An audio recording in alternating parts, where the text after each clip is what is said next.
रूत अध्याय 1। रूत अध्याय 1। जिन दिनों में न्यायी लोग न्याय करते थे, उन दिनों में देश में अकाल पड़ा।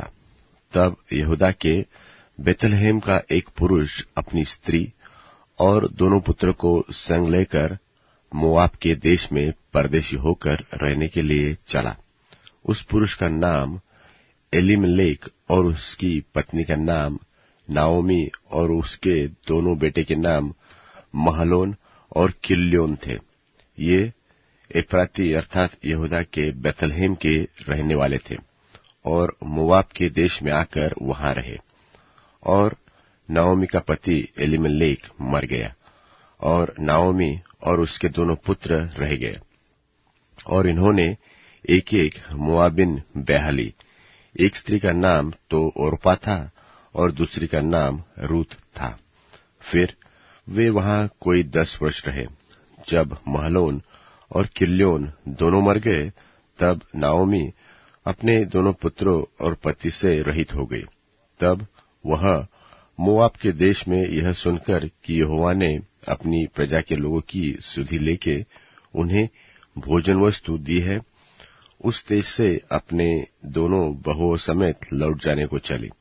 तब वह अपनी दोनों बहुओं समेत उस स्थान से जहां रहती थी निकली, और वे यहूदा देश को लौट जाने का मार्ग ले लिया। तब नाओमी ने अपनी दोनों बहुओं से कहा, तुम अपने अपने मैके लौट जाओ, और जैसे तुमने उनसे जो मर गए हैं और मुझसे भी प्रीति की है, वैसे ही यहोवा तुम्हारे ऊपर कृपा करे। यहोवा ऐसा करे कि तुम फिर पति करके उनके घरों में विश्राम पाओ। तब उसने उनको चूमना, और वे चिल्ला चिल्लाकर रोने लगी, और उससे कहा, निश्चय हम तेरे संग तेरे लोगों के पास चलेंगे। नाओमी ने कहा, हे मेरी बेटियों, लौट जाओ। तुम क्यों मेरे संग चलो? क्या मेरी कोख में और पुत्र है जो तुम्हारे पति हो? हे मेरी बेटियां, लौटकर चली जाओ, क्योंकि मैं पति करने को बूढ़ी हूं। और चाहे मैं कहती भी कि मुझे आशा है, और आज की रात मेरे पति होता भी और मेरे पुत्र भी होते, तो भी क्या तुम उनके सयाने होने तक आशा लगाए ठहरी रहती और उनके निमित्त पति करने से रुकी रहती? हे मेरे बेटियों, ऐसा न हो, क्योंकि मेरा दुख तुम्हारे दुख से बहुत बढ़कर है। देखो, यहोवा का हाथ मेरे विरुद्ध उठा है। तब वे फिर से उठी, और ओर्पा ने तो अपनी सास को चूमा, परंतु रूत उससे अलग न हुई। तब उसने कहा, देख, तेरी जिठानी तो अपने लोगों को और अपने देवताओं के पास लौट गई है, इसलिए तू अपनी जिठानी के पीछे लौट जा। रूत बोली, तू मुझसे यह विनती न कर कि मुझे त्याग, वह छोड़कर लौट जा, क्योंकि जिधर तू जाए उधर मैं भी जाऊंगी, जहां तू टिके वहां मैं भी टिकूंगी। तेरे लोग मेरे लोग होंगे और तेरा परमेश्वर मेरा परमेश्वर होगा। जहां तू मरेगी वहां मैं भी मरूंगी, और वही मुझे मिट्टी दी जाएगी।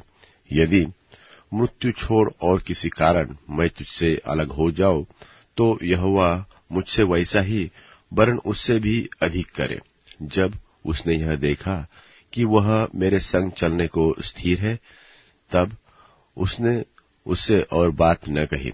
सो वे दोनों चल निकली और बेथलहेम को पहुंची। और उनके बेथलहेम में पहुंचने पर कुल नगर में उनके कारण धूम मची, और स्त्रियां कहने लगी, क्या यह नाओमी है? उसने उससे कहा, मुझे नाओमी न कहो, मुझे मारा कहो, क्योंकि सर्वशक्तिमान ने मुझको बड़ा दुख दिया है। मैं भरी पूरी चली गई थी, परंतु यहोवा ने मुझे छूछी करके लौटाया है। सो जबकि यहोवा ही ने मेरे विरुद्ध साक्षी दी और सर्वशक्तिमान ने मुझे दुख दिया है, फिर तुम मुझे क्यों नाओमी कहती हो? इस प्रकार नाओमी अपनी मोआबिन बहू रूत के साथ लौटी, जो मोआब देश से आई थी, और वे जो कटने के आरंभ के समय बेथलहेम में पहुंची। रूत अध्याय 2। रूत अध्याय 2। नाओमी के पति एलीमेलेक के कुल में उसका एक बड़ा धनी कुटुंब था जिसका नाम बोआज था। और मोआबिन रूत ने नाओमी से कहा, मुझे किसी खेत में जाने दे कि जो मुझ पर अनुग्रह की दृष्टि करे, उसके पीछे पीछे मैं सिला बिनती जाऊं। उसने कहा, चली जा बेटी। सो वह जाकर एक खेत में लवने वालों के पीछे बीनने लगी। और जिस खेत में वह संयोग से गई थी वह एलीमेलेक के कुटुंबी बोआज का था। और बोआज बेथलेहम से आकर लवने वालों से कहने लगा, यहोवा तुम्हारे संग रहे। और वे उससे बोले, यहोवा तुझे आशीष दे। तब बोआज ने अपने उस सेवक से जो लवने वालों के ऊपर ठहराया गया था पूछा, वह किसकी कन्या है? जो सेवक लवने वालों के ऊपर ठहराया गया था उसने उत्तर दिया, वह मोआबिन कन्या है जो नाओमी के संग मोआब देश से लौट आई है। उसने कहा था, मुझे लवने वालों के पीछे पीछे पुलों के बीच बिनने और बाले बटोरने दे। तो वह आई और भोर से अब तक वह यही है, केवल थोड़ी देर तक घर में रही थी। तब बोआज ने रूत से कहा, हे मेरे बेटी, क्या तू सुनती है? किसी दूसरे खेत में बिनने को न जाना, मेरी ही दासियों के संग यही रहना। जिस खेत को वे लवती हो उसी पर तेरा ध्यान बंधा रहे और उन्हीं के पीछे पीछे चला जाना। क्या मैंने जवानों को आज्ञा नहीं दी कि तुझसे न बोले? और जब जब तुझे प्यास लगे तब तक तू बर्तनों के पास जाकर जवानों का भरा हुआ पानी पीना। तब वह भूमि पर झुककर मुंह के बल गिरी और उसने उससे कहा, क्या कारण है कि तूने मुझ परदेशिन पर अनुग्रह की दृष्टि करके मेरी सुधि ली? बोआज ने उससे उत्तर दिया, जो तूने पति मरने के पीछे अपनी सास किया है, और तू किस रीति अपने माता पिता और जन्मभूमि को छोड़कर ऐसे लोगों में आई है जिनको पहले तू न जानती थी, यह सब मुझे विस्तार के साथ बताया गया है।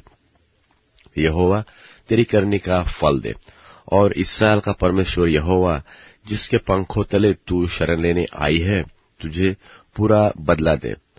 उसने कहा, हे मेरे प्रभु, तेरे अनुग्रह की दृष्टि मुझ पर बनी रहे, क्योंकि यद्यपि मैं तेरी दासियों में से किसी के भी बराबर नहीं हूं, तो भी तूने अपनी दासी के मन में बैठने वाली बातें कहकर मुझे शांति दी है। फिर खाने के समय बोआज ने उससे कहा, यही आकर रोटी खा और अपना कौर सिरके में बोर। तो वह लवने वालों के पास बैठ गई और उसने उसको भूनी हुई बालें दी और वह खाकर तृप्त हुई, वरन कुछ बचा भी रखा। जब वह बीनने को उठी तब बोआज ने अपने जवानों को आज्ञा दी कि उसको पोलों के बीच बीच में भी बीनने दो और दोष मत लगाओ, वरन मुट्ठी भर जाने पर कुछ कुछ निकालकर गिरा भी दिया करो, और उसके बीनने के लिए छोड़ दो और उसे घुड़को मत। सो वह सांझ तक खेत में बीनती रही। तब जो कुछ बीन चुकी उसे फटका और वह कोई एपा भर जौ निकला। तब वह उसे उठाकर नगर में गई और उसकी सास ने उसका बना हुआ देखा। जो कुछ उसने तृप्त होकर बचाया था उसको उसने निकालकर अपनी सास को दे दिया। उसकी सास ने उससे पूछा, आज तू कहाँ बीनती और कहाँ काम करती थी? धन्य वह हो जिसने तेरी सुधि ली है। तब उसने अपनी सास को बता दिया कि मैंने किसके पास काम किया और कहा कि जिस पुरुष के पास मैं आज काम किया उसका नाम बोआज है। नाओमी ने अपने बहू से कहा, वह यहोवा की ओर से आशीष पाए, क्योंकि उसने न तो जीवित पर से और न मरे हुए पर से अपनी करुणा हटाई। फिर नाओमी ने उसके कहा, वह पुरुष तो हमारा कुटुंबी है, वरन उनमें से है जिनको हमारी भूमि छुड़ाने का अधिकार है। फिर रूत मोआबिन बोली, उसने मुझसे यह भी कहा कि जब तक मेरे सेवक मेरी सारी कटनी पूरी न करे तब तक उन्हीं के संग संग चली रहना। नाओमी ने अपनी बहू रूत से कहा, मेरी बेटी, यह अच्छा भी है कि तू उसकी दासियों के संग संग जाया करे और वे तुझसे दूसरे खेत में न मिले। इसलिए रूत जौ और गेहूं दोनों की कटनी के अंत तक बीनने के लिए बोआज की दासियों के साथ साथ लगी रही और अपनी सास के यहाँ रहती रही। रूत अध्याय 3। रूत अध्याय 3। उसकी सास नाओमी ने उससे कहा, हे मेरे बेटी, क्या मैं तेरे लिए ठाव न ढूंढूं कि तेरा भला हो? अब जिसकी दासियों के पास तू ही थी, क्या वह बोआज हमारा कुटुंबी नहीं है? वह तो आज रात को खलिहान में जौ फटकेगा। तू स्नान कर, तेल लगा, वस्त्र पहनकर खलिहान को जा, परंतु जब तक वह पुरुष खा पी न चुके तब तक अपने को उस पर प्रकट न करना, और जब वह लेट जाए तब तू उसके लेटने के स्थान को देख लेना। फिर भीतर जा, उसके पांव उघार के लेट जाना, तब वही तुझे बताएगा कि तुझे क्या करना चाहिए। उसने उससे कहा, जो कुछ तू कहती है वह सब मैं करूंगी। तब वह खलिहान को गई और अपनी सास की आज्ञा के अनुसार ही सब कुछ किया। जब बोआज खा पी चुका और उसका मन आनंदित हुआ, तब जाकर राशि के एक सिरे पर लेट गया। तब वह चुपचाप गई और उसके पांव उघार के लेट गई। आधी रात को वह पुरुष चौंक पड़ा और आगे की ओर झुककर क्या पाया कि मेरे पांव के पास कोई स्त्री लौट लेटी है। उसने पूछा, तू कौन है? तब वह बोली, मैं तो तेरी दासी रूत हूं। तू अपनी दासी को अपनी चद्दर ओढ़ा दे, क्योंकि तू हमारी भूमि छुड़ाने वाला कुटुंबी है। उसने कहा, हे बेटी, यहोवा की ओर से तुझ पर आशीष हो, क्योंकि तूने अपनी पिछली प्रीति पहली से अधिक दिखाई, क्योंकि तू क्या धनी क्या कंगाल किसी जवान के पीछे नहीं लगी। इसलिए अब हे मेरी बेटी, मत डर, जो कुछ तू कहेगी मैं तुझसे करूंगा, क्योंकि मेरे नगर के सब लोग जानते हैं कि तू भली स्त्री है, और सच तो है कि मैं छुड़ाने वाला कुटुंबी हूं। तो भी एक और है जिसे मुझसे पहले ही छुड़ाने का अधिकार है। सो रात भर ठहरी रह, और सवेरे यदि वह तेरे लिए छुड़ाने वाले का काम करना चाहे तो अच्छा, वही ऐसा करे, परंतु यदि वह तेरे लिए छुड़ाने वाले का काम करने को प्रसन्न न हो, तो यहोवा के जीवन की शपथ, मैं ही वह काम करूंगा। भोर तक लेटी रहे। तब वह उसके पांव के पास भोर तक लेटी रही, और उससे पहले कि कोई दूसरे को चिन्ह सके वह उठी और बोआज से कहा, कोई जानने न पाए कि खलिहान में कोई स्त्री आई थी। तब बोआज ने कहा, जो चद्दर तू ओढ़े है उसे फैलाकर थाम ले। और जब उसने उसे थामा, तब उसने 6 नपुए जौ नापकर उसको उठा दिया। फिर वह नगर में चला गया। जब रूत अपनी सास के पास आई, तब उसने पूछा, हे बेटी, क्या हुआ? तब जो कुछ उस पुरुष ने उससे किया था वह सब उसने उसे सुनाया। फिर उसने कहा, यह 6 नपुए जौ उसने यह कहकर मुझे दिया कि अपनी सास के पास छूछे हाथ मत जा। उसने कहा, हे मेरी बेटी, जब तक तू आने कि इस बात का कैसा फल निकलेगा तब तक चुपचाप बैठी रहे, क्योंकि आज उस पुरुष को यह काम बिना निपटाए चैन न पड़ेगा। रूत अध्याय 4। रूत अध्याय 4। तब बोआज फाटक के पास जाकर बैठ गया, और जिस छुड़ाने वाले कुटुंबी की चर्चा बोआज ने की थी वह भी आ गया। तब बोआज ने कहा, हे फुलाने, इधर आकर यही बैठ जा। तो वह उधर जाकर बैठ गया। तब उसने नगर के 10 वृद्ध लोगों को बुलाकर कहा, यहीं बैठ जाओ। वे भी बैठ गए।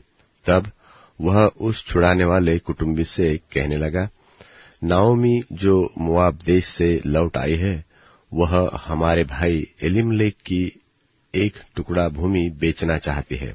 इसलिए मैंने सोचा कि यह बात तुझको जताकर कहूंगा कि तू उसको इन बैठे हुओं के सामने और लोगों के इन वृद्ध लोगों के सामने मोल ले, और यदि तू उसको छुड़ाना चाहे तो छुड़ा, और यदि तू छुड़ाना न चाहे तो मुझे ऐसा ही बता दे कि मैं समझ लूं, क्योंकि मुझे छोड़ उसके छुड़ाने का अधिकार और किसी को नहीं है, और तेरे बाद मैं हूं।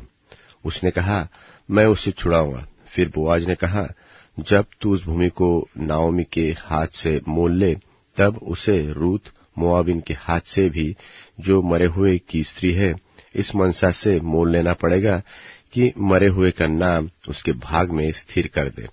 उस छुड़ाने वाले कुटुंबी ने कहा, मैं उसको छुड़ा नहीं सकता, ऐसा न हो कि मेरा निज भाग बिगड़ जाए, इसलिए मेरा छुड़ाने का अधिकार तू ले ले, क्योंकि मुझसे वह छुड़ाया नहीं जाता। अगले समय में इस्राएल में छुड़ाने और बदलने के विषय में सब पक्का करने के लिए यह व्यवहार था कि मनुष्य अपनी जूती उतार के दूसरे को देता था। इस्राएल में गवाही इसी रीति होती थी। इसलिए उस छुड़ाने वाले कुटुंबी ने बोआज से यह कहकर कि तू उसे मोल ले, अपनी जूती उतारी। तब बोआज ने वृद्ध लोगों और सब लोगों से कहा, तुम आज इस बात के साक्षी हो कि जो कुछ एलीमलेक का और जो कुछ किल्योन और महलोन का था, वह सब मैं नाओमी के हाथ से मोल लेता हूं। फिर महलोन की स्त्री रूत मोआबिन को भी मैं अपनी पत्नी करने के लिए इस मनसा से मोल लेता हूं कि मरे हुए का नाम उसके निज भाग पर स्थिर करूं। कहीं ऐसा न हो कि मरे हुए का नाम उसके भाइयों में से और उसके स्थान के फाटक से मिट जाए। तुम लोग आज साक्षी ठहरो। तब फाटक से पास जितने जो लोग थे उन्होंने और वृद्ध लोगों ने कहा, हम साक्षी है। यह जो स्त्री तेरे घर में आती है, उसको यहोवा इस्राएल के घराने की दो उपजने वाली राहेल और लेया के समान करे, और तू एप्राता में वीरता करे और बैतलहम में तेरा नाम हो, और जो संतान यहोवा इस जवान स्त्री के द्वारा तुझे दे, उसके कारण से तेरा घराना पेरेस का सा हो जाए। और तामार से यहूदा के द्वारा उत्पन्न हुआ। तब बोअज ने रूत को ब्याह लिया और वह उसकी पत्नी हो गई। और जब वह उसके पास गया, तब यहोवा की दया से उसको गर्भ रहा और उसके एक बेटा उत्पन्न हुआ। तब स्त्रियों ने नाओमी से कहा, यहोवा धन्य है कि जिसने तुझे आज छुड़ाने वाले कुटुंबी के बिना नहीं छोड़ा। इस्राएल में इसका बड़ा काम हो और बड़ा नाम हो, और यह तेरे जी में जी ले आने वाला और तेरे बुढ़ापे में पालने वाला हो, क्योंकि तेरी बहू जो तुझसे प्रेम रखती और 7 बेटों से भी तेरे लिए श्रेष्ठ है, उसी का यह बेटा है। फिर नाओमी उस बच्चे को अपनी गोद में रखकर उसकी धाई का काम करने लगी। और उसकी पड़ोसिनों ने यह कहकर कि नाओमी के एक बेटा उत्पन्न हुआ है, लड़के का नाम ओबेद रखा। ईशै का पिता और दाऊद का दादा वही हुआ। पेरेस की यह वंशावली है, अर्थात पेरेस से हेस्रोन और हेस्रोन से राम और राम से अम्मीनादाब और अम्मीनादाब से नहशोन और नहशोन से सल्योम और सल्योम से बोआज और बोआज से ओबेद और ओबेद से ईशै और ईशै से दाऊद उत्पन्न हुआ।